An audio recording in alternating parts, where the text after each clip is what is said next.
It's quite hard. It seems very emotionally driven, you know, the fishing life.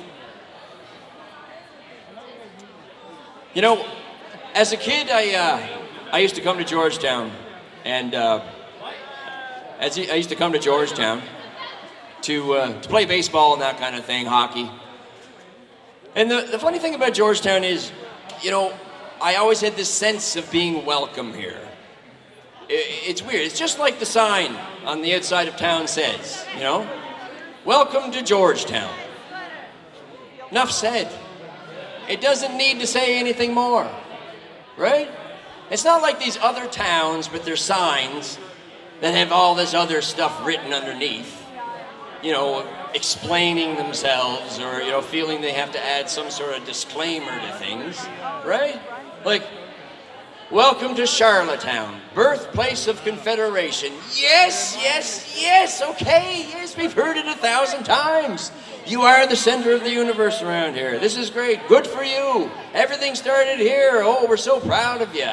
Yes, we understand, you've been telling us for the last 150 friggin' years. It's great, we get it, we know the history. We know the history. Yes, Upper Canada was screwing everybody. The country missed its period, and out popped Charlottetown. Here it is, born, cradle of Confederation. Another one I think is funny is Stratford. Imagine.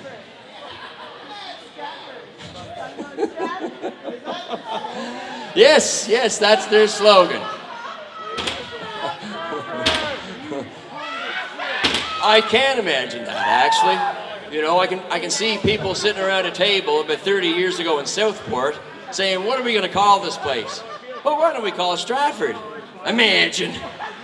Imagine that. Stratford. And there it is. There it is, Stratford. You've been there, huh? You've been there?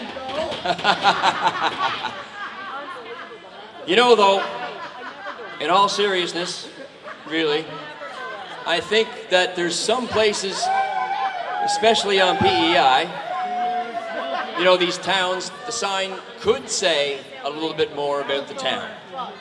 A little bit more about the town, because especially for visitors, you know, that go into town, you know, they might get off the beaten track a little bit, and then they end up in this town.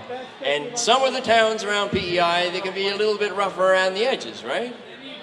A little, yeah, they need to know, a little bit of a heads up, right? So I can just imagine, you know, some of these towns, they could probably, you know, it'd be welcome to wherever. Like it? And mind your own friggin' business, or you'll get your punch smashed in so hard, your face smashed in so hard that you wind up in a hospital with your jaw wired shut while you're trying to fart and shit your own teeth out. It should say that right there in the sign. But enough about Montague. I had to get that one in there. Had to get that one in there. Okay, I just want to make sure of something here. Are all the kids? There's no kids here, right? No, the kids are gone. The kids are all gone, are they? They're all put to bed, you know, because it is like 1:15. So it's just the, you know, it's just the big kids here, the most responsible kids here now. Hey, Mikey. Oh, I wouldn't say that either, but you know. And so it's just us here then, right? The kids are all gone to bed. Good. Good. Let's talk about them.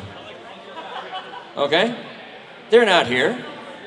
They're not here. They're not going to know. Oh, who are we kidding?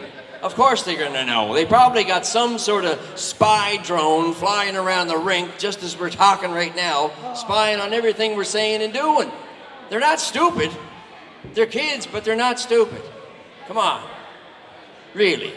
We're all adults here. Shit. You know, because before I said shit there, and I was thinking, you know, I'm trying to cut back on the language in case there's any kids here. I meant to say fuck, but I didn't say fuck, I said shit. Sorry about that. No, kids these days are very adept at many things. And I think that's where they got us beat, really, is on the technology end of things. Really. You know? Where they excel, we sort of stumble by times. And I'm saying we because I'm probably older than many of the people that I can't see out there. Anyway, take something like texting. Rudimentary communication, texting. Kids have no trouble with texting.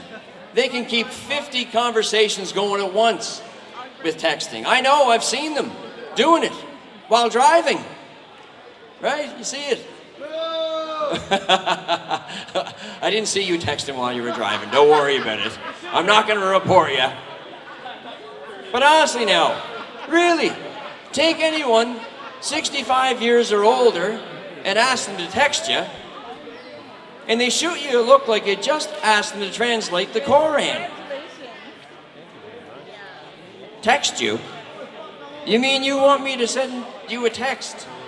Well, could I just send you a Dead Sea Scroll, maybe? I'll put it in a cave. I'll put it in a cave and you can get it later. It's nothing really, it's just, you know, pick me up some Scotch mints and maybe some cat food. That'd be great. You can get it to me later, I can wait. No problem. Oh no. No. Have you been to the brewery yet? You gotta come by there. Oh, okay. I thought you were trying to come by the house. I do that too. Yeah. Take your shirt off. That'd be the end of the show right there. I wish I could do that. I'd have a Cloggeroo shirt on underneath, but I never got a chance to pick one up yet. Right? Well, I know, that's why I'm like, No, but why not talk about the kids? Really? They're not here. And I think it's about time that adults had some kind of say anyway, because all the kids do is talk about themselves, really. You know that? Especially the little tiny ones. The most interesting subject in the world is themselves. That's all they talk about. They think they're incredible. It's true. You ever listen to them? You never listen to them, I can tell. You're barely listening to me. You ever listen to those kids, though, the little tiny ones? I'm hungry. I want that toy. I want that toy. I gotta go potty. I wanna change the world and get greener energy so the future generations can have more to look forward to than I did. And you're like, what? I want my sippy cup. And you're like, no, I can't take you seriously at all. You need to be quiet now. That's the thing with technology and the kids, really. Where they are more adept with technology, they kind of lose something on the other end of the scale, wouldn't you think? And I think what they've lost is that they're not quite as rugged anymore. Right? Like I recall as a kid, I remember getting booted out of the house at the dawn of day to like get out there and go make your own entertainment. Get out there right now. Rain, sleet, snow, or shine. And I was off about 5 fields across, coming up, yes, that's right, and not getting called home until you get called for supper, or you get called home to say the rosary or something like that, right? And then you do get home and your parents throw some food in your face, and you might get to watch TV for 10 minutes if the damn thing was working in the first place, and then your parents would punch you to bed. They'd punch you right to bed. You're still awake. Get to bed. You're still here? Get out of here. Go to bed. I love you. Go to bed. Yeah, there's certainly a trade-off. There's a trade-off. But I guess that's really part about being part of a family, really. Much like this festival, really. Everybody's hanging around. We're all sort of one big happy family. Everybody's having a good time. Yeah, that type of thing, right? You know, you're born into a family. Who cares what the dynamic is, but you always got some sort of family out there. You do. You really do. You might have brothers and sisters, and you might hate them. You know, you get along, but sometimes they hate you, and you better, suck it up because they're stuck with you and you're stuck with them. Love you. But I guess that's the beautiful thing about family, don't you think? Because you can always sort of depend on them in a strange kind of way. Because time marches on, and you get lots of boyfriends, and you get lots of girlfriends, and you have lots of best friends, and that kind of thing. And then,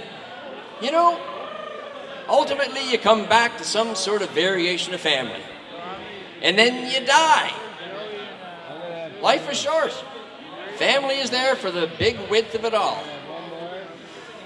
Yeah, one thing the family does is they go out on holidays. Thank you over there. Thanks, by the way. I can't see a thing. I can hear you clapping though, so keep it up. One thing that families do is they like to go out on holidays, right? And here we are. We're in the midst of it all right now.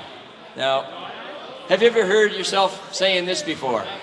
Oh, I'm on holidays. I got holidays coming up. I'm going to do nothing. I'm not going to do anything on my holidays. I'm just going to be lazy. I'm going to sit around and do nothing. No, I'll send the kids off to the grandparents' place. I'm going to turn the cell phone off, turn the computer off. I'm not going to shave. I'm not going to shower. I'm not going to brush my teeth.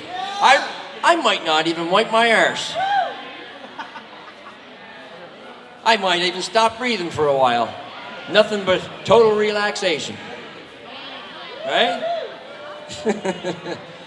But one thing that you'll always find at the end of the holidays, you probably do need a vacation.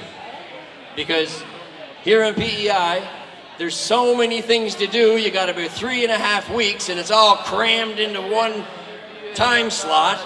You're rushing all over the island trying to figure out what you're going to do. Half your time is spent in the car arguing with the family about the things you're not doing.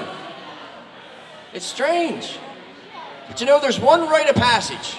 One rite of passage here on PEI. Do I got like 5 minutes? 1 minute? All right, let's wrap her up. Okay. One thing you can do is you can always go